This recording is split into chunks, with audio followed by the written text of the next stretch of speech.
Kita paghinay ahon ikilawi kuwangan Nitutu ato nakihilangin Momoy ulu at kifa mo'y amanagi Kihaw ke amalute si ono kakay May hekuahiri o akong kihekuangan O kumaulot tuasi o mautui Mo'y funua pe mohono o seni Ke fono mahua iho o kelesi Betakaki ihenahi aho fakarosi Kodong ako e o tumutuan na ofa Sila iipong ono ko e mo tutui o tua O kumakikitahan ihe ko miniulay He ko sa tari o kune ihe fole uri Ko taunu ate ke fia iitaniki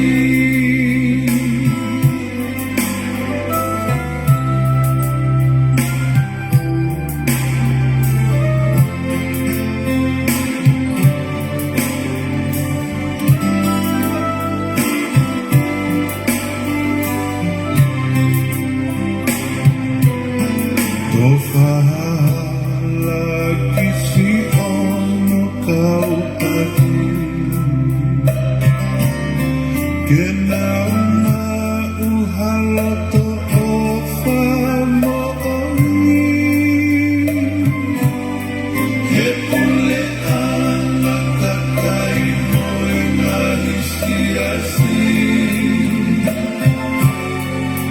Ke monu iano nga pea fonu fie O ka auhe folau mihe mo oni Alo o fatemu afai hoku hinoi Kekeima umakulu kape si ikona Neo mo'y ngahipeu oe no fulakuna Kodong ako e o tumutuan na ofa Sila iipong ono ko e mo tutui o tua O kumakikitahan ihe ko miniulay He ko sa tari o kune ihe fole uri Ko taunu ate ke fia iitaniki Kodong ako e o tumutuan na ofa Sila iipong ono ko e mo tutui o tua O kumakikitahan ihe ko miniulay He ko sa tari o kune ihe fole uri Ko taunu ate ke fia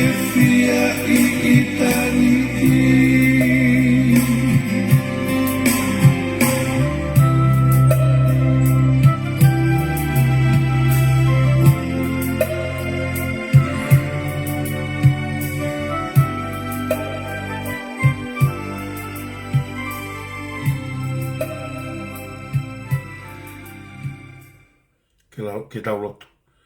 Ko tō mawhiu mau whawhetai atu koe hou ako eni. Mau au sia mai e polo kalama. Tau tapa ki langi ko mau ngawha whatongia. Mau ilo pau koe mau whawhetai aho a fio. Pia mo e tauhiu ko ke whai maki mau tolu. Au sia e houa. Pia mo e miniti mau whamalo atu. Koe tauhi. Ko mau inasi ai e mo ui. Pia mau whakaau ngai ai. Ke whai ha mea, ke pātoloa ki ai lelei. Ke whai ai mo ha mea, ke whakautu whatupula ki ai ai whiofo o whani meri no. O mau nofo a kai ngā, nofo a siasi, pia behe ki e whanua whoki. Ta mai koe aho e, mono ngā whatongia. Mau lotu pia hu whekina, whalau maari e lelei. Ke hau toka o e whanua pia mono whare, ma moe kainanga o e whanua. Mau lotu pia hu whekina, ai ongo retio matematonga, pehe ki ata moe rea moe ngā lua pena. Kai umaa, si retio e whaema waluhiwa poine nima, ki tongana, pia moe whakatoke launa. Koe mau whiawhia ai tamai koe uhi ku omi ai teknolosia, e whakatupulaki he poto e tangata ha mea, ke mau whaito ake ai ki ho a whio. Ahoni, mau talanoa, kau whanongo, muho tamai o eiki, whakapito ai ho lau maari e, koe uhi koe whotu utu e aho, mono alunga pia mono laka. Tamai whotu wa e koe ho mau loto, mau atamai, ke mau ngau e whatatau pia moe whinangalo maa, o mau anoin au a whio, mau kore koe ngahi menu hua whaaro sisu klaisi. Amen. Amen. Kore ke u tuku koloria ki he otua, koe tui o e tau kakapa whau, koe tui o langi mo maamani, koe ngauhi mea, nani ngauhi ai tangatai ono i misipia mo hono te tau, tau lau kauai i he hoa whakolo ako eni, pia tapu pia moe mohono tolu taha i otua, otua koe tamai, otua koe alo, otua koe lau maari e maa oni oni. Whakatapu eni ke hau toka e whanua, king tupo ono, o tahine kuina naspautu aho. Tapu pe moe pirinisi kalauni, ka koe kaha ue whanua, pehe ki e pirinisi tupo toa uruka alala, pehe ki ono whare tupo mo whare o hamo e ofu. Whakatapu eni ke talawe kaulahi. O Tonga, eiki talawe kaulahi o Tonga ki Australia, tahine prinsesi Enserika latu fuipeka tuku aho. Whakatapu eni he princess pure o e whanua, tahine ko salote mawhire o Pilorevu, a pehe kia no pere tuita mo ho iko toa pe, pea pehe kia hamala o Tonga, mo ngā whare mata pure. Whakatapu eni ki he ik paremia Tonga, kai maa ai ho ik minister ai kalauni. Whakatapu eni ki he kautaki lotu, o ngā hifunga waka, si haa whakaolunga Tonga, mo kau whakapaya eni lotu maa oni oni. Whakatapu ki o ngo whai a whiwhine mo tangata. Tala wau whine mui peke tau whanau, sola pia mo e vulango toa pe, tala he mo kāpui. Kaupu whanga atu he, he tala malu e whanua, e tala o tua mo Tonga, ko au kutofi a. Kaya taa pia mo e sevani tai o toa pia mo e tangata, e whakahoko, e tau polokalama, tau tapa ki langi, tomo e whamalo peke o tua, tau i o whai maha o mou moui, pia behe ki he moui e sevani ti.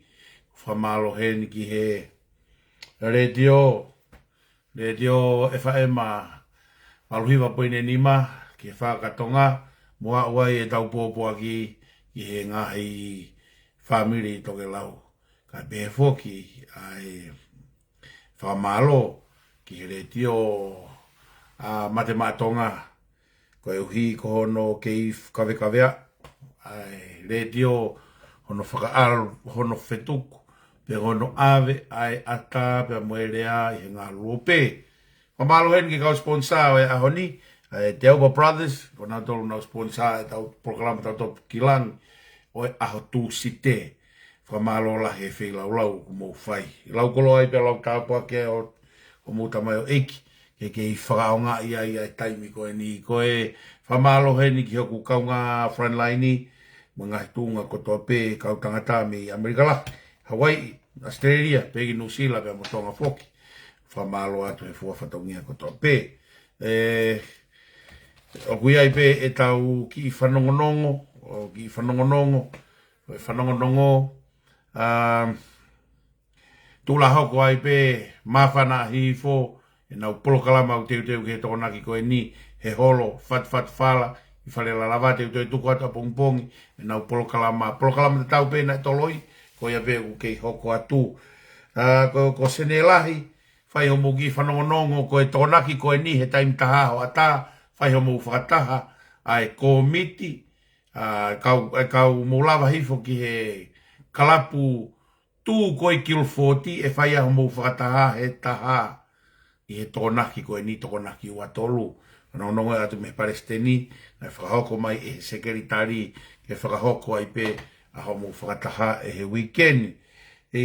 Ko Frisco, tūla hoko ai pe nau katoa ngā he tōnaki wha o Tisema, ko e tupe mua keu ki lau i atu ai lakanga koe ni o e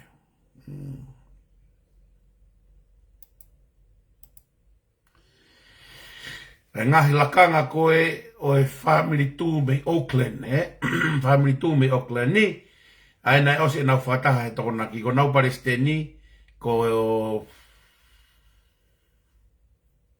Auckland, Palestini, ko Fifita Tutu Ila, tokon Palestini, Ana Maria o Kusi, Sekretari e reni ne hoa Salt, ko e angi, ko Sione Havea, pe ko Cheivea Havea, ko e pure ngā ue, ko Sanere Sete, pe ko whaife kau, ko atu pāre rei, tangata asi, ko loni tawata aina, mata pure, tangata o tonga, amisi ko ariwa o Kusi, pe ko e whare i ai tū Aucklani, ko taki whatani, ko e kau mau me pimi paena, mo e kau mau lakanga ena, ai timi a Aucklani. Pe aku o kuloto taha e nau whakataha i he tona kuosi, e katoanga a Aucklania ai tukfonua i he aho taha walu o Tisema.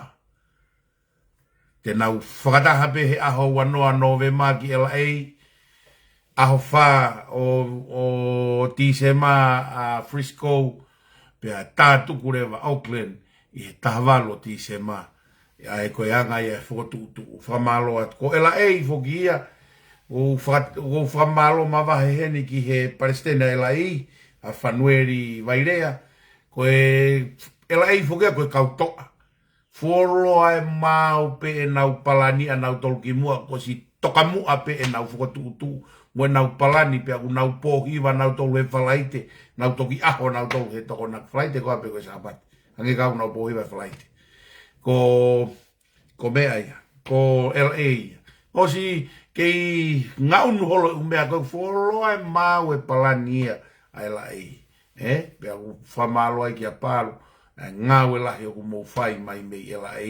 Kai pehe ke tata i Palestini ka kenol tapu, mo e ngahi wahenga koe LA. O ku nau gai o nau kulupu waki LA. Kako ela ai au ko fanga o ne una lere ela ai ko folo pe nau mau toka mu pe ela ai fa malo ta ke Palestini ka fanwe pe ka moria ki Palestinio o Frisco fa malo la hiato o mo fu fatongia o ku fai ko tui ku mau mari nga hi fanongonongo ia ko e ki mea ia ko fietala noa ke a honi te tau fra osi mai ke fili te tau whakaosi mai ki he whiri, ka kuloto ke ulatara noa nei, wai ki pousi, pa kousio kulahe ai kau tohi ai, ka koe ulaki lau koe pousi, koe niu kaweni he pousi, whaka ofa mo oni. Ai pousi koe atahi maweni, ulahe au pito kau komeni he pousi atahi maweni, pia whamore pe tahi koe mea naku sea mai ai ho o pousi ke pesi, pa koe pe kakai unau misinterpret ho o tohi, ka koe kumahino i ene tohi koe tahi maweni. Ai pehe koe tahi maweni ko hihifo, o iloa e loto i hihifo. Ko wawa urewa ku iloa ia koe whata mawhana, ko lapaha rewa ku i koe whakaloto mua, ai ngahi. O kui ai pe tala mo e kolo mohono, mono feitu mo e anga e nau nofo. Pea koe pē koe tahi. Katoa teu koe ne katoanga koe tū koe whai koe hihifo. Koe tū koe international ia ngāhi mea koe ia. Aia mantui koe tū koe ne tau mai koe ki murini o koe tū ia. Pa koe o ki hihifo, koe loto i hihifo. Koe alu koe tū, koe loto i hihifo ia hihifo. Koe loto i whatawhata mawhanai vavau. Koe whakaloto mu aia alapaha. Ka koe tau mai koe ki koe international o rewa kui tau tolu koe tū. Ko hihe koe ngāhi loto ia. Koe kuanga ia ku sio koe ki he tohi maari e koe ni nai whai koe tahi mawini. Ko pehe tahi mawini. Koe tau nofo koe tonga o tau takaha peho norea e wheitu. Ka koe tau hao koe ki murini, koe hi koe tū ia international ia. O kuia e kau hihifo moe loto i hihifo, o kuia e whatawhata mawhana moe kau wawau, o kuia e kau hahake moe whakaloto mua. Aia ko nofo i hai international he mawahe mei tonga koe tū ia. Pe tau pehe ko tau tonga ia. Te tau nofo peho tau wheitu tonga pa koe peho tau ngāi tala. Hange ko niwa topu tapu, ku topu tapu pe nau toonga mo ui a nau tolu. Tonga eiki, ku ngari pe eiki a mo tonga. Wawa ulahi, iyo, o kulahi e mea kotoa pe au whai e wawa. Hapai veu, iyo, o kuma veu mau pe hapai e nau mea ku whai.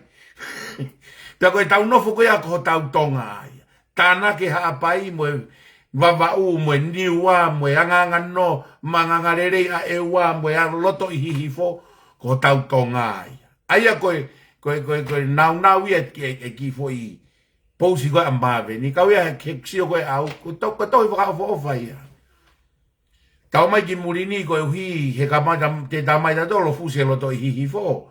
Te tau whakawahavaha ana tolo moe whakaloto mua. Te tau whakawahavaha ana tolo moe whatawhata mawhana. I kai, o kai ke pehe. Tau mai tau tolu ia hau e whatawhata mawhana moe loto i whatawhata mawhana. Hau e loto i hihifo me he, hau e whakaloto mua me he, hau e hapai veu me he, moe maweu. Hau e wawau lahi me he whano i mea kotoa peke lahi. Ki tau hau moe niwa topu tapu e nau lue, topu tapu e nau rea. Hawa niwa fo ou, moe mea fo ou mau be, he whakaniu niwa fo ou. Kai mea kotoa peke whakao fo pe mo fo ou e mea kotoa. Tau mai beo nofo he tū. Ko tau tonga ia. Ko e tū, ko tau tonga ia. Ko no tāna ki mai kotoa e ngāhi anga whakatonga ko ia. Ko tau whaunga ia. Ka ko te loloa pe tahea mo to o lue holo o smahalo pe ko e whola. To holo hele pelu. Whekai ngako algo ki fua moto. O kui ai pe kolo mo hono tala. Ka pau ke vai he me ai fi pe he pe masmahalo i pe koe koe ha teiho. O vare pe ko ngalo halu ha here halu o smahino pe ko fa hefa o pe he pe nga tau no foi tonga ka ko tau mai ko ki heni o holoki ko toa e tau lau ko ya ka tau kau pe ko ka fok pe tau to ki tonga tau fok pe tau to ko tau tonga ko tu ia ko fa manatu pe ko tau tonga fa malo tu ka mave ka ta he tohi ko ya ka ula ka kai una lau pe nau hange go una ki Ako e loto i hihifo ia, ko e tū ko loto i hihifo ia. O whalahi atu ka mōtoro kai ngam he lau si i. Ko whaarea ki fo ko lau si i. Ko lau lahi fo ki a hake. Lau lahi a hake ko e konga e whalahi ia lau lahi. Pea ko e au hinga fo ka ni ko e hake ko e aru ki olunga, aru ke maalunga hake. Pea hanga hake rewa la aru ki olunga. Ko e hihifo rewa, ko hifo e tau tuku whakasio kālafi. Hifo ki he. Pea koe lau koe kau ngowe, koe tau koe kulahi e vai. Pea saiange hahake ki he ngowe. Koe hui he e ano a hihifo ia. Pea koe taimi koe kula ai. Pea kusai e ngowe i hihifo. Ko hui koe ne maulalo e hau pe a kere au hihifo. Ko vahe loto ia. O stuck in the middle pea vahe loto ia. Pea koe mea kanorere ia i koe manioke koe vahe loto. E wheto ake hahake mo hihifo. Kai alright pea vahe loto ia. Sit on the fence pea vahe loto ia. Ko mau tolu ia mau. Nof pe matomo e alright ia. Pea koe anga ia koe e tau tu whasio kālafi koe tau nofo i tonga. O ia i pe moho tau wanga. Moho tau. Ko nuka alofa e koe whakatau mpoe ia. whakatau po e peia. Ma kono ko hapai fuke ko ke ngata whakamou veu. Pea wai be mau mea madoko e whakakai mua. Ki toto mua be mea koto veu ki kai mua. Pea ngari hapai le vai. Ko whamalo atu katahi he pousi ko ia. Hea kalase ni te nau misinterpreted nau tore. Ka ko hingai nau ksea he pousi atahi. Ko fia he. Ko ki mea hono wā koe. O ko tui pe o tokanga ke tokanga o pito pure anga ke mea koe ni. Pea ka pau koe mo oni. Ai kreimi koe a siao spohi wā. A pau koe mo oni kreimi a siao spohi wā. Ta o kukaike upo wau he pure anga koe ni. Koe uhi he mea koe ni. A pau koe mo oni kreimi a siao spohi wā. O kukei wahe pe. A cosita i hono whakafofonga wharearea. He koe mea rea ki sa spohiwa i he mea koe ni na uoholo koe kempeini. Nau pehe, nau dolu, koe o kukei wahe pe koa lavlavu ia. Hai koe ni mario lavlavu. O kukei wahe pe ia. Kono moni ko os e ke au kiloto ke pure anga ta mai pure anga ko loi. Pea ko tuia wia ko ahoni a tonga. Ka paute mo whakalongolongo pe moto pure anga pe alu pe sa spohiva iao kreimi pe pe tuie kakaia ko mo oni. Pea nau makatuunga e nau whiri ko uhi ko peheu ke iwahe bea sita hono whakafofonga wharearea bea mono minista. Ko mea ne whakamatala koe e sa spohiwa.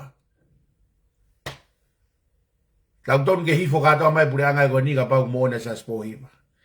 Pea ka pau o kuloia sa spohiwa pure anga. O tonu ke mo maa whakatonu tonu pea au ke whakailo. Au ke whakailo. Matui koe tuui au kai ke tau kau tau tolu ka whahai. O tau kau pe tau tolu ki e mo oni.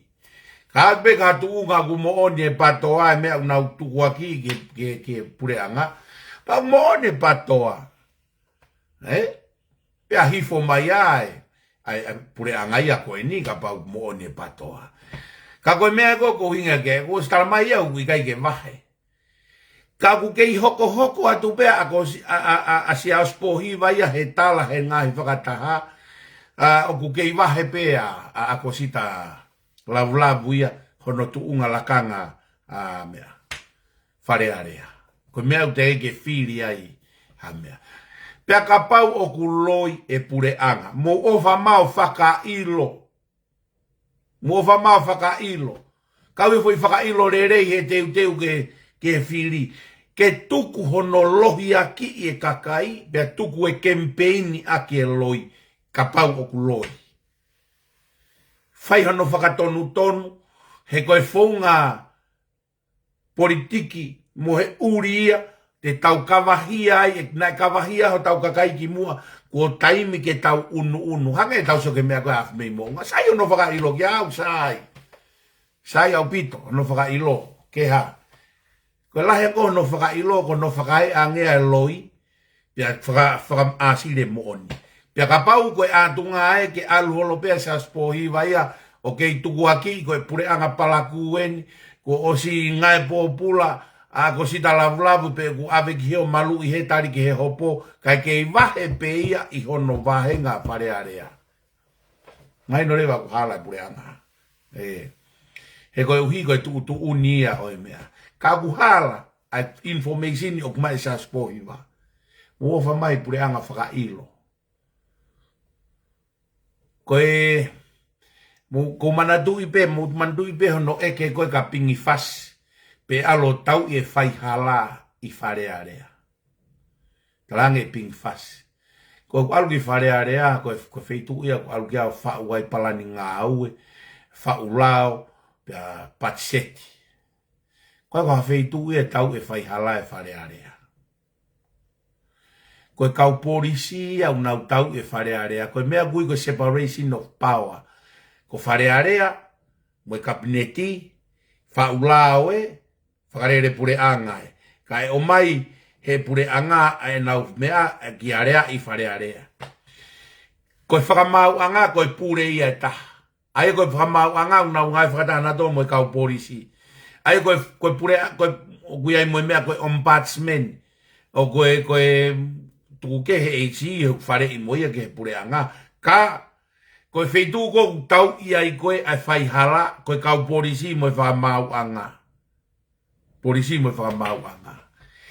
Awe ki he kau polisi mo i whakamau anga ai loi mata a ka pau koe loi. Koe me ko nakuloto ke ki rea ke pure anga he ahon. Ko whambe pure anga. O ku hange pe, ku hau pe fo i loia. Pea koe ke mo ilo motoro e ne whakatu utamaki e fo i loi ko ia e neongo le rei ki he whanongo ai pou ai patoa. Tokua. O ku wahe pe. Pea ka pau koe mooni o ku wahe. Kau ton ke mo holo mui mai a mo tau pureanga ka latu a pureanga ta whai totonu.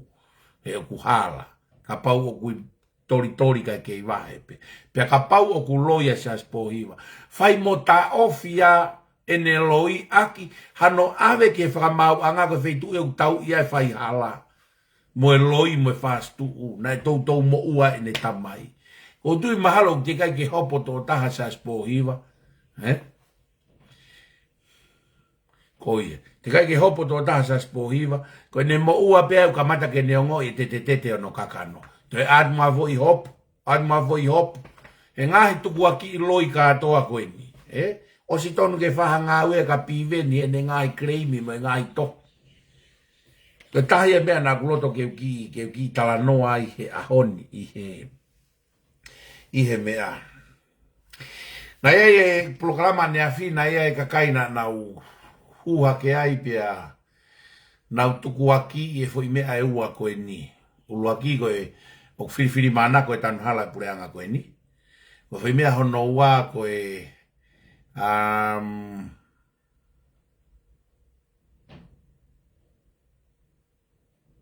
fulahe whakamore noa ia e pure anga.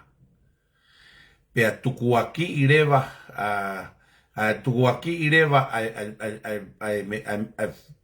whakamore noa ia ko ia o whika ulua ki e lotu au kai. Pea ko uloto peke u tala noa e koe ahoni ko upulu wawe peho e ingo e ka inga he teu alu ke ki mea o teu ke whai. Mo piki mai kahaine he whiawhini. Ka ko whaampe ke taulere i pe u mea koe ni. Mea ulua ki koe pe he kau tangata mo kau whiwhine he tau porokalama ne a whi. O ku whiwhiri mana koe tanu hala. Koe mene ko whaam ke u whehu i. Ka pau koe e ria e wheitu e kau whakafofonga patoa. Koe whehu i rewa pēni. Koe hala re vaia a hai ai kai ke whai moa ua te tanu hala ki homo wheitu. Pea tuku aki ai koe whiriwhiri mana. O te tau tafoki pa tuku aki e pure anga. Tau laki o mai o tuku pe analaiso. Pe koe hala na ia a hai. Ai o kui kai ke tanu ai pure ai hala na wheitu. Sai, ulo aki. Koe e ria koe ia koe e ria patoa, whafofonga patoa. Ka pau koe tari koe io. O kui ai naha kaunga ai nau whakafofonga ki he tuai ai e tanu ai ho nau hala. Pea tuku aki ai whakakaukau koe whiriwhiri mana ko. Wai naha kaunga ai whakafofonga moe whakapāti. Koe mea ia koe o ku mautala tuai ke tu koe whakapāti. He koe mea ia e hoko he whakapāti. E pau mau pe ke tu e wha i whakaanga ia ha opposisi ni ke wha i kupure anga. Whadada ageni koe hiki koe ke muhiki hake koe kuloto ke patseti koe tanuala. Pea hiki kato e ka whakafofonga pure anga. Ai wha i koku nau iai. Hiki hake koe o ku ikai ke loto ke patseti tanuala. Hiki kato hake ka whakafofonga e patoa. Nau na tolo hiki nima ta e loto ke tanuala. Pana o mai re mana tolu ke launga ka kai ko nau feitu iha. Launga ko kai ke tanu o nau hala. Mosio ke mari. Ko nau tolu na e makatu ungai ai tuaia ia o te tanu e hala. Kai ulaki tanu e hala o e kakai na e ulaki hiki nima ko nau loto. Kai ke hala, ke awe o ke hala ia. Pea koe au kai koe whiriwhiri mānako. Koe whaunga ngā au e ia. Uluaki koe whaunga ngā au e he whakapāti. Ko hono ua, iyo. Nā mou tae loto mou tolu ke tanu hala. Nā mou si o tu o taha tanu hala i Mourinho ku tanu befu hala koe ikai.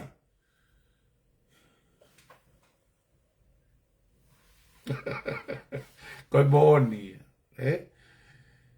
Sio ke tala mai ko whiriwhiri mana koe tanu hala. Ko noua. Tala mai rewa. Koe tari koe whe. Koe pure anga pe koe nau whakafofonga. Na kai ke hiki ni mai pure anga ia ke tae tanu e hala. Koe ne whakafofonga koe ne alo whakafofonga ia. Koe ia na hiki ni mai koe ke loto ke pachet ke tanu e hala. Koe palpare mai koe ka palpare mai pure anga. Palpare mai tae loto e motua koe ni. E ne whakafofonga. Pako koe tanu hala nge koe kulau ko pau pe ke au mai tanu hala ki ai. Ka. Ko nau tolu e whakamui mui taha he na nau tae loto. Ulang tanu e kakai na nau loto ki ai. Koe me ai. Koe angai tau ngā ue. Koe sistemi. Sai, koe ua. Nā ne pehe he nau sio koe whakamore paanga lahe e pureanga noa ia, whakamore noa ia. Pea tukua ki lewa au kai. Ho eiki moe ka inga. Ki au, mea kuloto mo kulau maari e. Koe whakamore au ngā tahaia e pureanga. Ai whakamore he lotu moe au kai. Aki eni. A whae nima, madui koe lotu moe au kai with faith. Koe taulota tō moe au kai ki he mea o ku i kai ke lava ho iwi mawhai e tangata moe paanga te mau ke taofi. Whatata again, ai a wha. Neo ngoe paanga milionea koe whanua tu maretaha a mamania Amerika. Ka au kai ke lava ia e nau paanga ke taofi. Ha tornado, ha tsunami, ha wha. Peke lava ia. Moilo u tornado koe o ku tō koe Amerika. Lau piriona. Mau. Ta. Ke ta. Peke lava mea e whanua ke nanga ta ofi. Ngā mea koe ia. Sai. Nai toki lere pe loto au kai ka matanga tau gosi. Tau peke lai no e pereri me. Nai lere e loto mo au kai. Nā kai ke tau hao, ha wha he hoko mai ngai tau koe. Lere koe au kai, mea e ua nai hao tau kei hao ai. Hao he a wha, hao he COVID. Mutala mai ange, ko whē whakamore kulahi ange. E tau au kai, mea hao e a wha. A wha la lahi e nima, nai wapi e Pasifiki he tau. Na mo mandu ya fala ko na hivo me si fish pe a fe tikiri hiva noa me tonga a fala la nima mo be kana e tau hafo ia fa e ta hai tonga mo be kana e tau hafa e ta hai tonga e lava nai o whakawheka ke e whakamore e tau lotu au kai ki he mau e fai e a fa e tonga pe whakamore e tau lotu au kai he ke ai aki e mea koe, ai COVID-19 e mate kakai COVID-19, ka au i tonga. I kai. Koe tangata peo kai ke whalala o tua, o whakapapau ate mea koe. Koe tangata peo kai ke whalala o tua, tene lau ai whakamore o lotu au kai. Oho mai whainga niho ta mai. Koe lotu au kai koe. Tulo watu. Kalau tu au kai na fai pe ngai siasi mo mea. I kai na bod be na fai pe ngai siasi. Fai fa foi tui. Fai he ngai feo hi anga. Kana te kai kia mea kui ko lotu au kai fa fonua. Hange ko lotu au kai ko na fai ko seta hake motekiai mo isileri. Kai hua e seta fai e kore. Mea kui ko lotu au kai whakafonua. Kai kia lotu au kai whakafonua eni na e fai koe he kolo koe Ninive. Na e alu kia ia Siona. Koe mea kui ko lotu au kai whakafonua. Te keke te aha fonua i mamane lotu au kai. Tonga peta. Tau kei hao he COVID, tau kei hao he awha e tau kosi. Os kamata ngawe a meiteki, he nau sio ke tau una deri ki ti sema mo Januari ko ngai mai na awha. Pureanga, whaifa mātua ato ngai siasi e tau lotu au kai whafonua, ka kei malu ipe e tonga, e otua a tonga. Ki au, koe whakamore re rei tahaia, he gai lawai ke whakawheka ke, ai whakamore koe ni oku whai he pure anga ke lotu au kai, iha whakahoa ki ha wha e tō e wonua. Tō e a wha e kua blau miliona e mau maui. Kai ke ofio wheke ki whakamore koe ni oko au kai.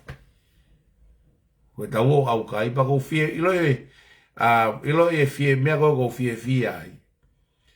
Koe ne alwe ne au kai o au ki niua. Kono vari taa ia e whonua mo e pure anga. O sea eua loto au kai a eua, o sea hapai, o sea vavau. Koe ni e alwe loto au kai ki niua. Pia kuhanga he loto au kai o kawa hia e whonua. Awa ni he tau fo o wawa e pota. Whaibea mo e he hulo ifi ke he tui he tutu na e whai mo. Kore whakamore ke sa swesilia na e mau na e whai. Koe ne tatala ia mala mo e pulonga e whonua. Mea na e whai he whonua. Tau lotu mo au kai he mala. E na kai ke tau lotu tato mo au kai whonua. Nai tau kamata lotu mo au kai e whonua he tau ko osi he COVID. Peha, kei hawa tonga he COVID o ke aoni. Lotu mo au kai e whonua he ha wha. Hawa tonga he ha wha. Lotu mo au kai e whonua he ha. O se tō wholofola e tui e wharearea. Whai lotu au kai koe ki e ua. Kaweinga ake lotu au kai e ua. Hufia he e whonua. Ai mokoi e finangalo e tui mono finangalo. Ka tau ngau e ke ngauta. No kai mako koe taini mi. Ngauta e whonua. Koe tau ngau e u whai koe ni. Tau ngau whai koe ni. Ngauta e whonua. Tau tala noa koe ni o ku ngauta e whonua. Ngauta ke ha. Ke whiri whakapoto hange koe mea na e tō wholofola ke ene awhio. O kuo tui, kai toi vei ua ki e loto au kai whawhonua. Kai ke a ku whiri ngaua. Pea kou kei lau pe, tā pua ki a tonga e loto au kai koe ia. Kei hawa tonga e COVID, kei hawa e ngahi a whaa koe. Sai. Ahoni, te tau ki tala noa ke. Matui koe kamata ene lau e mahina e taha. Mahina e taha kamata e lau e ahoni. Ana ah taha walu, ane whai whiria taha walu. Ai koe kamata e taha iwa ki e ah taha walu koe kakato ia. Ai lau koe o e foi mahina e taha. Ahoni ia te tau ki lave tau tolu ke ngahi wahenga. Moe kau kantiteiti. Matui koe ke ia tau kau kantiteiti a tau tolu. Ka koe tau sio whakaluku fua pea tau tolu ke kakai e lelei ke whonua. Os mahino pe patoa. Ele pana usao tau ke patoa ku iai hataha ai e whiunga pea moe langa whonua. Pea whiunga moe lotu whakakaristiane e ne tui. Na e kau e kakai koe heku. Heku sio koe ke whiri rerei e ngai wheitu. Koe tau sio koe ki tonga tapulu aki. Ko kaito e uri la tai whakaulunganga, whakaatamai, whakangaue. Koe kakai koe kuhange ko te wita puloka. A tau lau ki he ako, rere. Tau lau ki he lotu io. O kuna panga maari e a komo e lotu. Lau ki he tokoni io. O kui kai koe tokoni au tok whaipe he kempeini. Koe tokoni a koe ulunganga peia te vita moe ofa e kakai. Sai, koe whemau koe ko tonga lahi ia. O whemau au bito ai e tokoni a ki he ngahi mea whaka structure. Structural mea whaka ngāwe lalahi. E whiunga ia te vita ia. Ulua ki kune lawa palade ngāwe mo whotutu e ngāwe. Ua, o kuiai ene mea ngāwe. ke ngahi, development mo ngahi. Tau te fito ke toko ni i hono wāhenga. Ka lau ke lori wia i ene lori. Ke ne ngahi mea koe nuk whai koe ne toko ni. Tufie vewe kolo. Ta ue whanoa rere e kautama koe. Te kai ke tanu i atu haki i api. Pe atu haki tanke vai. Atu haki tanke vai. Tonga tapu laki. Os mahino au pito pei. Ai ko tau sio tau toluia ke mea whakaluku fua. Te ta pulo kai ke toi vei pāia mo atahi kolo motu. Tonga tapua. Sa. Tonga tapua ko tau sio ko ki tonga tapua. Pingi fasi. Ia umoni pea misisika. Ako e tuku koe ki he kahau. Ulu aki koe ako koe investment nia. Investment nia. Matui koe tau investia tatok whai ki he tau whanau. Koe ako. Koe mala e mesiko. Ko pingfasi. Pia ku te whanongo pe ki taia he ngahi whokotutu a pingfasi. Hange koe mea na kulawe ki ane nai. Na eke ka pingfasi. Eke ka pingfasi. Pe alo tau i whai toto nui whare area. Tange pingfasi. O koe koe whare tau i whai toto no a whare area. Mosio ke mea koe tari a ka kai mama. Tange pingfasi. Koe koe whitu tau i whai toto nui whare area. Ko whare area koe whitu whaulao ia. Koe whitu ke area ia a iwi e whonua. Koe whitu kou tau i whai toto nu koe whakamau anga. Moe kau polisi ko nau au na ngau e ke mea koe totonu moe. Mau lao moe. Koe whitu totonui. Ko walang whare area. Pe tangre wahe toko taha ke. Fefe, ai lau koe mau haka kai whai totonu. Tangre wahe pingfasi. Koe whai totonu koe mea kua koe mei api. O koe mea kua koe he patoa. Koe mea kua koe he tū moe. Peki moe. Toki o mai ke pure akawa koe e whai totonu. Koe whai totonu ia koe mea ia. O kua koe ia mei api. Na te tupa ke kita ai pia moe siasi. O whakatata ake e pingi ene. Na si vihu e pusiaki a hono tō whewhine. Si vihu e pusiaki hono tō whewhine. O tō ake foi taha mei tonga hai. Talange hono tō whewhine. Ai koe foi taha pe ku tō aki. Tange pingi. Foi taha koe tō ai pe. Whafoke lau tō hike te alo sivi. O vare pe ia. Ku ase ki reka ia ku huia ki tonga hai. Ta koe ku sio pe pure ako ia. Mo taimea ki tare ki tāko a pingi. Kawe kau tokon tare ki tāko. Pe ma pingi ki ofisi. Whakasio. Eke atu ke kau tamai na nau. Ai peo whakahu ko sio ki ai. Ki ai na waha whakangāwe. Tange piki. E pingi. Ko au na ku whekau ke whoke lau tohi. Tu koe sio waha whakangāwe ko mea tau whai halai. Tu koe ai whakawhamiri ko mea tau whai halai. Whekau e tamsi ke whoke o alu ke lau tohi. To e whoke tamsi ke lau tohi. Ka pere mai pingi. Koe whai to tonu ia koe koha mea ia ke toki o mai o tō lahi pe tau kau ka pāti pe tau whai to tonu. Koe whai to tonu ia koe mea ia na ako naki tau toi tau tamai me tau whae. I api ke tau whai to tonu pa tau whiri ke whai to tonu. Aia koe mea kou tau mahu inga ia ai. Koe kakai o kunau tala noa i mai e mo oni i mea. E ka te whai to tonu tala mai ki whitu to tonu ke whai mea ako koe ai whai to tonu. E ke ate tau e whai hala. Ke whai whare area tala mai ia ke ave ke kau polisi mo whakamau anga koe whitu o tau e whai hala. Koe mo oni ia. Koe kehe ia e ngahi pure. Koe pure koe pure anga koe nau anga whakarere whonua. Koe whare area koe nau whau e lao mono cheki ai paanga e pure anga. Koe whakamau anga. Koe nau tolo unau tokanga e ta whake lao mo hia mo whamau totonu. O wia e ombudsmani o wia i pia moe ngahi kau polisi. Koe whitu o whae tau ki whae ala. Koe whaengakai a koe tau whemau ai mama koe na mai o eka te whehui ai. Pia tari mai whehui he mea koe eka te whehui. Kai o eka te whehui kai whakamatala lo ai. Ai o mahino mego tonga tapua tau pego re rei taha ping. Tonga tapu tolu. O si mahino au pito pea tonga tapu tolu ia.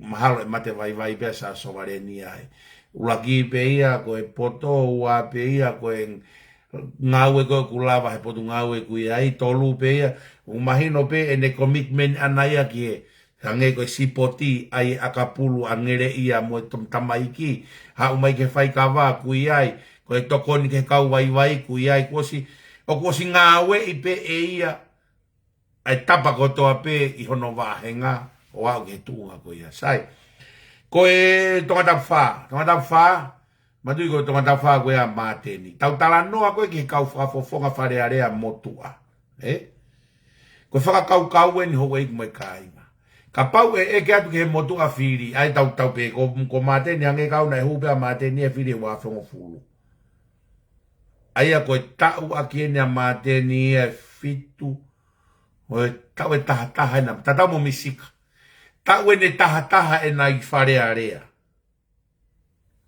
wafe hongo fulu ki he wafe wata tau e taha e na whare area moilo mea ko kusivi ake kau kai no fuoloa ko I loto ka pau o kunau ke tu waki pe ka veinga na nau hu ake ka mata o stengere malolo ka kai ko me whare area ko uhi he gua nai kai ke ngā au e ka veinga na nau tuwaki e nau huu koe I he wafe hongo fulu.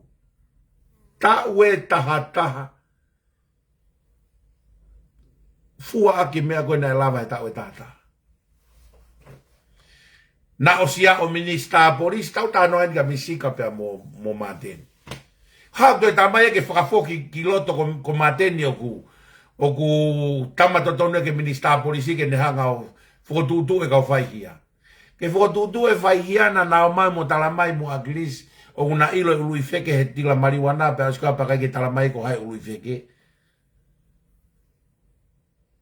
O stai mi kalasia ko ia ke nao malolo ke e ko kai ke utu ia o ka ia hata ko nofo o ta ufai fare area I he kaveinga na nehanga o tau I. Pia o si pe te hau pe tu waki ke toi hua ki pe kaveinga na ne tau I ki fare area. Sai, ko tangata totono e kusio aguea ki ai ko tatafu moyaki, Tatafu moyaki ko tangata totono e kono uhingae. Ngahi ngawe anga koe na ngawe koe tonga wakorerei, ulunganga rerei, sai statis peia ona, tambea kuanga whaka apa. Pea gu tauto e sio tauto luia ki he mea. Tauto e sio tauto luia. O fie mau e whainga kakai ke whakatafe mai ai e tāpua ki mo e monu ia. Sai, tau toa ka tatafu o fua. Matui koe tau lere pene he whiri whakapoto na e hanga koe tu io tuku mai. Tau toa ka tatafu o fua whakatafu na mo mateni. Ko mateni, limiti pe ene whakamatala o nofo pei tonga. E te ainai ha whainga maria ke tafe mai ha monu ia mei muri. Ki tonga o makatuunga he kau whakafofonga whare area, mateni I kai, limiti au pito international law. Lo kolo pea mateni, koe ne ki mua nguto loko e lo kolo pe. Ko tatafu ia, na e pure ia I tonga he waa ADB, Asian Development Bank. Koe fu matawai ia koe utafe mai ai mei mamani ai ngahi tokoni, me panke koe a Asia, e development e fonua. Na e pure aia. Ak mahino mai, ko tatafu moyaki, oku iai e halanga tafenga, monu ia international ki tonga. Madeni lo kolope. Tatafu, io, e iai e monu ia e tafe mai au kawasi e sia. E koe, na e tautu e matawai koe, o international law. Tatau pe mo sa sovereignty. International law fu sai au pito I konteki me international law e tafe mai tapua. Tatau pe mo pingi. Tatau pe mo pingi fasi. Ko uhi ko pingi fasi. Na o si aria kau he kau ulu I feke holo I fisi he ngai potu ngā ue. E potu ngā ue ako a fisi sila pa mo e mea. Ai koe connect international koe mo pingi fasi fu rerei au pito. Ka wai foki mo ngahi university na naui ai, Britania. Ngahi university ko te alpo ako ngai feitu ko ya o ku kau mo konteki ai, ko lerei au pito a moyaki, tonga tap nima, o kuia i o tamba e uai, ko mari utakai, pia mo ai sake eke. O tamba ko ni na kai ke na fu fai ke na wa he firi ke tau na nai ai. Tu nga whaka international law na tatau pe, ko o tamba ko ni o fetu tuan lerei au pito status. Pia ko o tamba ko ni o kuna tui tatau pe na ua mo mea ko tau tui ki ai. He ko o tamba ko ni kuna kau na wa he kaurea whakalang i he katoanga ko ni he toko naki ai tu. Rea i a sake, rea ai pia mo maritakai. Ko ngotam ko ni, ko ngotam rerei lo au pito. Bada nata kita hape hona mala whakapaanga. Kono analaiso ko ni o ngotamani, ko mea pete na kehe ai e mea kono au mai ke mea whakamolare, mea whakalotu. Ke mea pea kautonga hai ko ki waria pa ka mautolu. Foi mea pea taha ko ki he ku iai na ia e pousi na o hake na o mari e lai o pito e pousi ko ni pousi hake ai fu kautonga hai ku nau firi ke whare area fu to kautonga hai ku firi ke whare area pia ko mari e pia ko silo pia uia o ku patoa e tamana ni hanga pousi ko ni ai koe kautonga hai pa ko ulak lai tabe ko sa spo hiva o smahino pia ku patoa ko hake sa spo hiva ia kai tuku e kakairerei mo e kau taxi o tonga hai ke aha ko whakamua mai. Toga puri hifu a sia sovarenia mea ki lalo. Kai o haka sa spohiva whakamua mai kau tonga hai koe. Aena toki hau pe mei toloa whakaosi ki tonga hai. Kau wake a pingi fasi ko akanete. O ko hinga koe ke ulawe ki he kau whakafofonga patoa. He koe tui koe kunawi ai koe ke tahatahe mawahe mei he fo i lao e ono. Koe nau vi sone koe fo i lao e ono. Koe lao e ono koe to'o mawhai. Nai wheu i mahe utoko ua me Nusila ki au moe palo whesaka laftani. Ke maoange mua pe koe hae lau koe lao e ono koe to'o mawhai. Pe au se ni atu e whaka eke koe e se tita koe. Koe iro te utai a pongpong. Se ni atu e whaka eke koe e se tita koe koe a krisi. Ko a krisi tonu pena ne tala mai. Malo pe ono mai he tui e umea koe kau whemau pe ke omi ko toa pe mawhai. Koe uhinga lao e ono koe mawhai, koe toa mawhai. He kai ke moto lama moto patoa kalo. Koe hui he ko a krisi pohiwa pena ne hifuaki mai whakarea koe lao e ono koe toa e mawhai e tui ke omi ko toa e mawhai e tui ke kakai. Sai. Koe uhinga e koe ke ufielawe ai au ki kau whakafofonga patoa. He ko smaino pena au toluia. Koe nau tau mua pia nau tolu mo e visone koe to'o ai lao e ono. Koe to'o e mawhai e tui. Mo e hou e ki mea koe na tau lau e tohi ki si aina. Koe uho ia e kau patoa. Pe hei kai peke u te tui au ka hapatoa. He kou ilo koe tui whakate volo ia. Koe tui whakasetane. Ku nau fusi te mukalati koe tui whakasetane te mukalati. Iyo. Sai. Aia koe mea pea, koe mea ku sio he tokolahe a kautonga hai kau kirea tu ai pea kua moutolu hen. O kua mou palo parema. O mou palo parema, koe mea whakamolare. Kau rea tu ai pea kua moutolu hen kau tonga hai. Fumalohi ai pou i moe teke i ai ki olunga ai tonga hai. Sai whakaata mai modol, modol e nau e sai whakaata mai tonga hai. Ko mou palo parema koe kona, mou palo parema ia.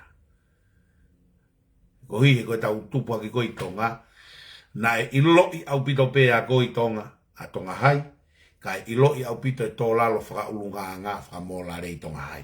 Ko tokanga au pito ka motol ka tam tonga hai, koe uhi koe mea whakalau maari e mo mea whakamola rei. O kai ke fukutu iau ke he whonu tonga hai, kai ke fukutu iau ke whonu tonga hai. Ai mea whemau pia ke aha kau kai tien whakalau maari e loto ke nau puke mea whakalau maari e. He koe mata vai e tonga hai. Ko whamore more at pau ke kau tonga hai. O kou talanoa tu pia uia me maa hoku loto mo kulau maari e. Talanoa at pau me maa hoku loto mo kulau maari e. Koe mea koe ke ai ke tonga hai ata e kau whakafofo ngā mo e mea koe ke futu i pehe a uia. Koe uhi te nau maa una toe poto whakata mai pia nai mahino pia he ke iako. Na mau na te poto whakaata mai, ka koe palo parema, o iai be palo parema whaka molare, i he tuunga koe kau tamtonga hai. Koe mea ia kou sio koe, o kulawa whaka whai kehe i aki.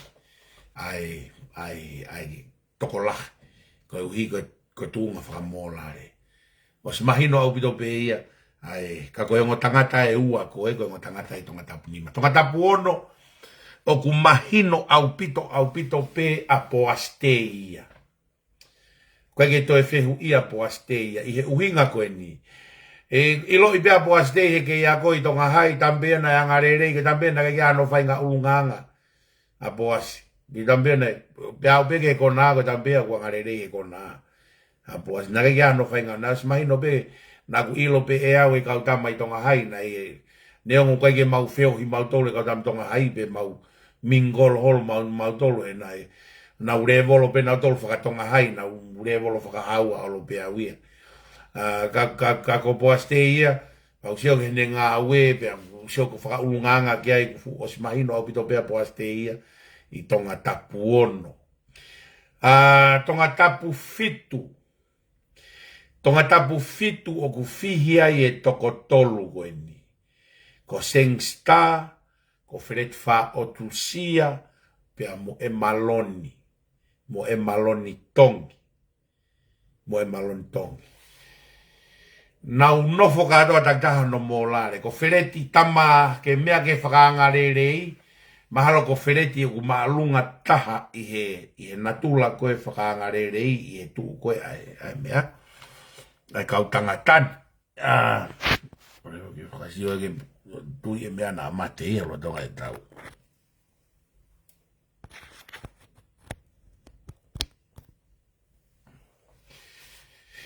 Mo e tuunga whakalotu, whakasiasi. Whakaako u tatau pe kau tangatani. Tatau pe kau tangatani. Ko Sengsta na o siawa Sengsta o whafofonga wharearea.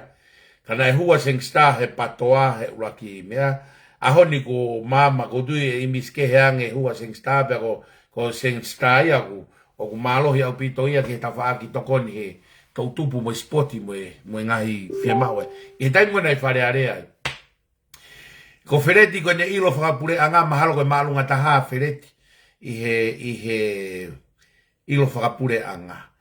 Ko e maloni, ko e malohinga ko e maloni, o ko sio ki ai, pea o ku si i loto wharearea e mea koe ni. Ko e malohinga e maloni uluaki ko e ne, ko yako Amerika, polisi Amerika, pea toe hau o polisi Tonga. Ko e ongo mea e ua ko sio koe kia e maloni, ko e polisi mo e lao. Whe mau au pito e kautama, he koe kusio koe a aku, o whe mau e kautama lao ia, e osi atu e kau whiri whare area ki loto, e osi ange ko sa miu waipulu pea e taha, ai whakafofonga lao kui loto. Ka koe kusio takai holo koe ni i e kau whiri whare area, ko tui ko e maloni pe i e tawhaaki whakalao, pea mo he kau tama koe ni kunau teu whiri ke hu ki loto. Pea mo viriami la tu. Aini koe ni mei hapai taha ono. Mei wawau taha ono. Mei koe fo i tolu pe. Ko sio koe ka e maloni. E fe unga au pito e maloni ia he kukau ia he mata vai.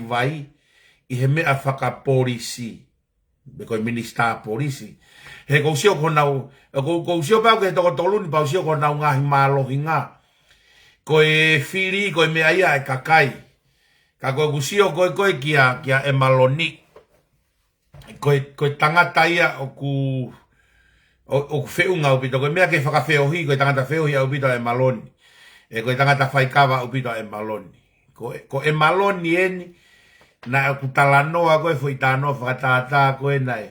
Koe ki reka a mautolu, koe pusiake a motua, koe whae tangata motua koe nai, a tamai koe i toko mololo, Motua nei whakapapa mo i mauwhine i kia, a tamai koe toko mololo. Koe ne pusiake eni, na e oku alholo koe ni mo e maloni o whai koe ai campaigna e maloni. Pea koe reka ia koe na e, ta utu koe he whaikawa, o ku fai atu koe a piveni ki ai. Kau mōni pere ka ai ko piveni me kau mausia. Koe ko a ki whakaange ange nau tufu mo kau mausia. Ka koe ki tamu koe ni me fai atu here ka pe kune ilo nau family. Tange here ka i o ko ilo pēr tau family. Ka koe maloni a koe mahal koe tok kulak whakarea ai a tamake ki re ka talu ene tupu koe tau tolong futu pēr ka mahal. Koe tok whakarea atu e nia a piveni ki ai he teu pe ke whiri. Kau tike ki ange ke pehe ke nau wāo whipu. Tangere ka i o ko ilo i pēo koe pa o ilo pēo tau whamiri. Ka koe malo nia koe tau le mau whio hiola mau tolu henu ke whātono no whase niti ku mai se niti. Koe malo e nama kempeini ke toki rea mai ai koe ka au ke ilo ta whamiri. Ka pone kai kempeini e mahalo e os te walpea uia motua mate motua te ki ta where akta wai. Toki o mai o kumi e whamiri he taimi ko whai kempeini. Tui mo e tao wala he taimi whai kempeini. Kai ha. Koe mea koe kempeini ko a se tane. Koe kempeini a se tane. Pūre fu mea tui mo e fu hiku. Fufu i mo mea koe ka nau whau. Koe aho koe whoki atu koe hua ki heri. O toki asi mai pe i he mea. Aia ko sio ke toko tolu ko tano atu pe uia ko fui kaua a tonga tapu fitu he ku fai ngata ia ai. Fai ngata ia au pito i tonga tapu fitu. He koe fui koe kau tamani koe hana umalo hinga. Koe ki kehe koe o e maloni koe lao. Ko hi koe ku sio ki loto o ki he kau whiri. O ku hawani. O ku si e kau lao ko i loto, E kau tamai lao, he koe whare area koe whau lao. Whema e kau tamai toko tolu i loto ke lao, ke nau whakatau kei he mea whakalao mo e whau lao. Pea koe hinga ko sia koe kia e maloni, pea ua, koe taha strength o e maloni, koe hinga ne polisi koe Amerika, e lava ia o whetu utaki me he polisi Indonesia nolo ki he ngahi tokoni, mo tokoni mai ki he ngahi mea koe no tau longoa a holoa i tonga. He koe sio ma Amerika ku whakaori au pito e tau pangi mea whakapolisi e tau toi tonga. Ka koe sio ia ke he toko tolu koe ni unau takitaha peho nau malohinga a Sengstar Fereti mo e maloni. E tonga tapu fitu ko mo kau whakafofo ngā ena. Hataha ia nau tolu ki loto tau o si toto atu tau tolu. Tonga tapu walu. Kau tau ke te koe ko se mis whakahau, mauna ko taimpea ke witaia e tau ke te ia. Ka koe mea koe ke ngau international mo e ngau he pure anga mo e mea. O ku whiunga ia a mis whakahau. Kou sio au ia ke he toko ua koe ni o whakaos taione. Ki tama o ku te sio ki ai ko no matai tohi pia na i he sotia. Koe ne ki takatakai holo. O kou sio au ke reka tai o neki tonga tapu walu. Mo manatui e ke he hu ai tama koe o kukumi mawhai mo whenga konga ngako. Ko ni tau mua pena ki loto koe mawhai mo konga ngako. E ke hea me he kakai o ku iai pe nau paanga a nau tolu. Nau stu maari e pe nau tolu mo mea. Te nau ona tolu wha nau whatongia pe ka nau katai wahi mena toku ai pe mea e o pare tua ki ai. O kau ke ki toko wai koe ni tamtai one. Re i pe na ngau e kuai pe na seni te naua. Au ofa pe ko tau whonua. Ki tamarere au pito eni. Tonga tapu walu. Koe whiri whoke koe mea e kakai. O si mahino pe ho toko wake nau whakamaka whokai kau patoa. Ko mis whakahau pe e taha toenga koe ni kau patoa nau pe he oku. Kei sai he kau patoa gato, Ko mis whakahau pe taha. Ka kou sio atu kou kau kete koe ni. Io, ko vaea tai one. Ko ingoe ki tama, vaea tai one, Ko ki tama ia kou sio atu oku ulua kiu kei malo kei si. Pea ku kehe au pito ia me he staila koe alani tai one. Pea ko ki tama na e he sotia, kuia no matai tohi he politikare. Pea koe ne tu koe status pe ana hono family mono hoa na tu rere i pe naua ka koe funky plot for Owen mau pe ia nau go alandai o ne area ka ku ne ma we fa apa he ku na ne ilo ia fo he disciplini so dia me ngai me ko fe ma wa bito pe me ka tampe he lo ko ku si o pe aku e ho ek me ka inga ko fili tau ata ina ta ko to pe fili ko analyze o fa fo itu pe ni aku ko hi ke mo ko lo pe te tawa ki ha pai mo wa o ke tawa analyze ko fai ha pai ko tonga tapu hiva a koe ngo ta mai uai ko 17 pia mo toketa koe ko ti tukunga mei fua motu 17 mo ti tukunga oku ona ngo mala elo wa fiema ngo mala elo wa ngo ta ma ko nyok fiema ma wa ngai vi mi natula a ti tukunga ko civil engineer at 17 aya ko ngo tamba ya ko ni ka oku natu tatau pe na wa ke te au ko langa fonua fu fiema au pito aya 17 no skill fa engineer ko fakatafe monu ia e fu malo hi au pito aya to ke ta te vita tukunga ko hi ko ngahi ma wa ngai vi ko la hi au pito na ta fenga pe ko la pito contact muria ko me ko ke contact international lo ku malu ngau pito ai ai ma ka ia ko te ta tukunga ai ko me ape ku na ki ke ai ka pa te ta ma fua ke me fua molare fra molare ko ti tukunga ko a ko hoko ko se tuata ia o se asue siriana ta wata ina tonga fua motu na ilo ia ti tukunga ia mala e kona ko ta mai na e kona ta mai na fa ta mai na hono kuonga fa tanga ta ta na ki fa ta mai ki ai a honi ko wa we to ke ta ia tukunga sia si ko se tuata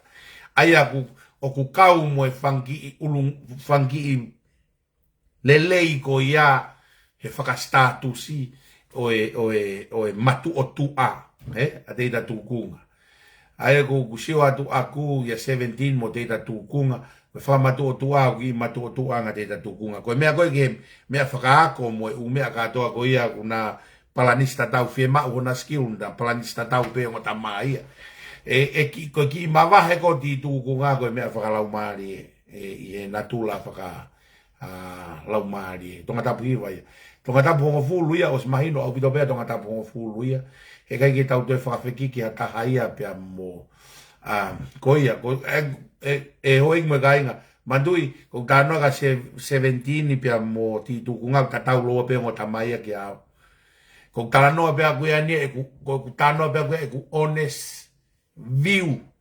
ki kau whakafofonga apati me kau patoa o tanoa pia kuia ni honest view pia kuia ke pehe ia ke fili he ta fili pe nautolu ia nautolu io mo vika fusmalo ka koe mea vika fusmalo hi fai ngata ke analyze a vika koe ke ilo a vika koe palpane mai o koe ke ilo e a vika fusmalo koe ngotamba ya koe ko ilo rerei e awa te tukunga nau whaalo au he workshop ai mawanga iwi nau ke ngau e tonga ko ti tukunga mea na nau whaka paanga me he mawanga iwi pia ko 17 ko ilo rerei pia 17 he whaka ngau e whakatunga ngau e koe mea koe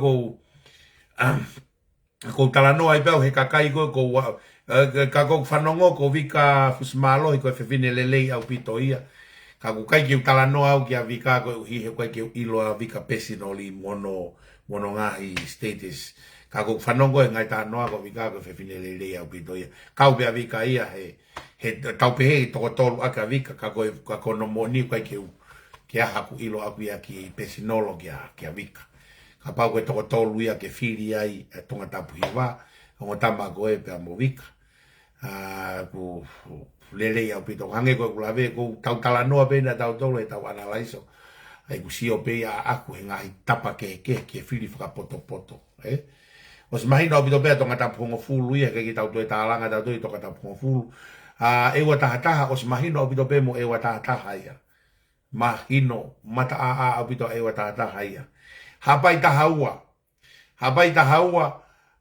koe foi tolu koe hapai tahaua koe kovana koe ki te hina e taha koe ko Simone Buki me i wheremea pia mo mama pare tua kai katoa e kautama koe ni koe tuunga whakatokoni koe ki he vahenga mahalo o kuki i mahulu hatuaya mama pia ua koe tu koe ki he mahu inga koe o e malohinga o hapai koe tau kai e koutui ko mama i he ne pore koe ke wharearea ta e wahe he tau e wha.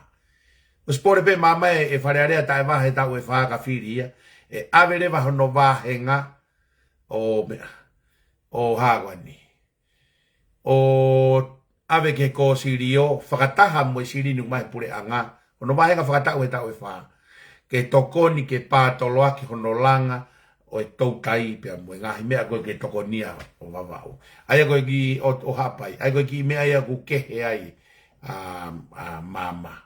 Me he ngotama koe. Ngotama koe ko smahino nei wharearea e toko uai a koe ni ko wana. Ko Simone Buki. Koe rerei whakaako.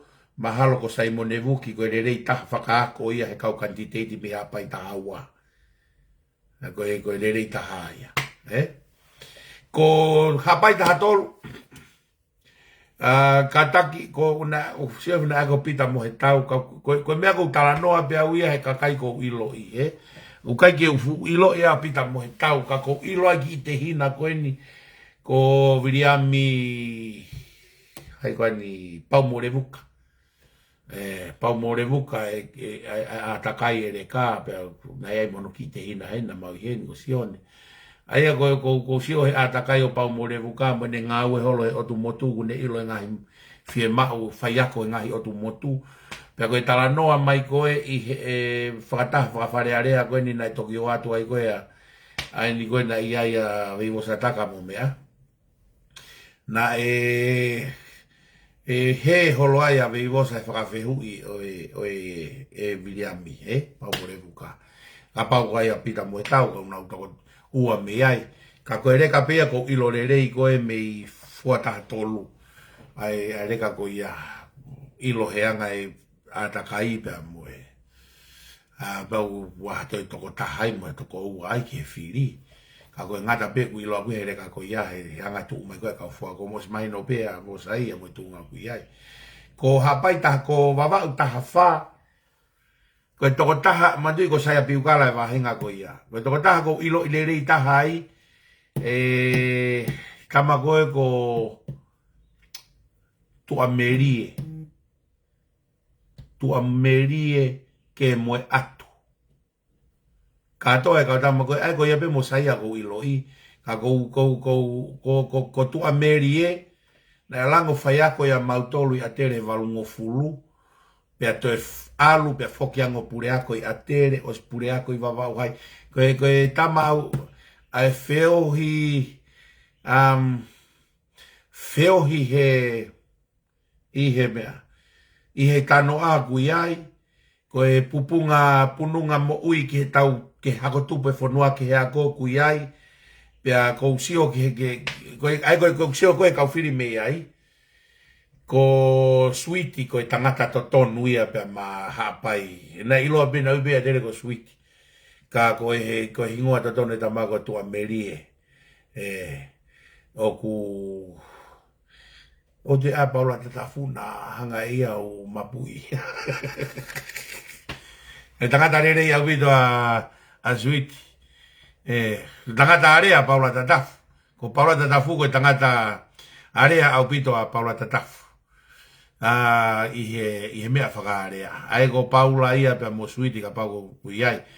Ka ko sio ki heka Sweetie ko tangata ko tau kei mo ngahi rerei o ku io tua merie ko tui ko tangata to tonu ia ki tokoni ki mea whakaako e whanua mo e. Mo fusia na lahi rei,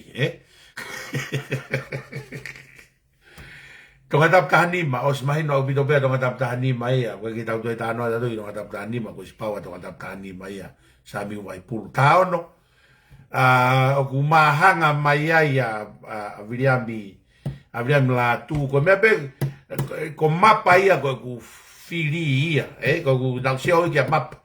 Siau ki he new plati, fo ou. Wa nau area, ngahi mea katoa ko ia.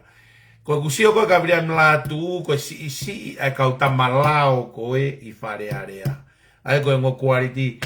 Mo fa more pe he kai ke u pai eisi au te talanoa pe au I he mahino ko ku ai ku ia au fa more pe ka tangata. Te talanoa tau ataina pe e tuunga ko I loa kakai. Pe a tau ke to ko firi e mati ko firi ko me kakai. Wa ke tau ka to loa ka ko anga pia e ku personal analysis ai u me ko ni ku tau si o ki ai ko si o ko konomonio na ko loto o kuia a mapa na ku si o via ki a mapa ku fe ma o new platinum me ka ko si o ko ki he honge ko a fare area I he kakai lao ai ko si o ko briam la tu ko tahai e kautangata e lao unau ke fie mau pe ke nau fe mau hataha ke lao ka ko yo ngota mai ke fai e fili ka ko smai no pe ia a mapa ia na ku talbe te ke a mapa e u ake ka ko ku sio fakalu ku fu a ku ia ke kau me mi pa ko niwa ta fitu reva ko niwa ta fitu o ku kai ke to e vei pa hataha ia pe mo e tama ko ni ko wata hui he ko talu e tu a niua ia te kai ke whai halanga plahi pehe ia moha tokon lahi pehe ki he motu hakau whakafofonga wharea rea o laka hake he ngau e ko whai he ki tama koe ni I ta monu o wātau hui ka koe anga ia a e ku analaiso I he wahenga ta fitu ka koe teu a bongpongi teu foki mai o whakamatala I atu e ku viu whakalukufua mo whakahoa e anga tu mo uhinga ku ia I ngahi mea sivi mo mea fua o ku whemawai ke auhani ake ngahi a kakai koe ka tau toe tokosi ke tau whiri ai tu be mua ke tau whaosi tala noa he aho ni koe uhi koe taimi au rere piki e ku ki hoki uhiki u whamalo atu o mua whemai ke tau porokalama he ahoni tau kau whakataha I he porokalama tau tapakilangi a tupe mua ke tau whaosi a he pia koe keresi o tau eiko si sukalaisi o whae o tua koe tamai wheo he lau maria ma oni ke nofo e teki mautolu o na hiki ka whai pio ta ngata amen o whalahi at ka mautolu ka tau toki hoko atu a pongpongi